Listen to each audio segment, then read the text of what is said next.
Alam niyo ba kung anong paboritong pagkain ni Andres Bonifacio? Lechon manok. Actually, paborito ko rin yan. Kaya tara, gawa tayo. Native para legit.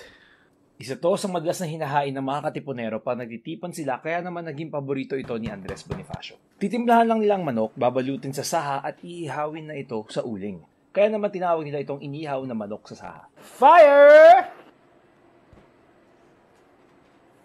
Banana leaf yung ginagamit ko ngayon kasi wala akong mahanap na saha. So, sad.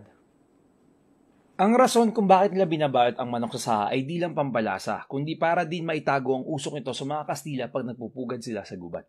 Pakpak! Takpan mo yung usok, baka makita tayo ng Kastila. Pakpak! Manok. Let's go. Nice. Winner, winner, chicken dinner. Yung Tagalog, manok panalo. Maligayang araw ng kalayaan.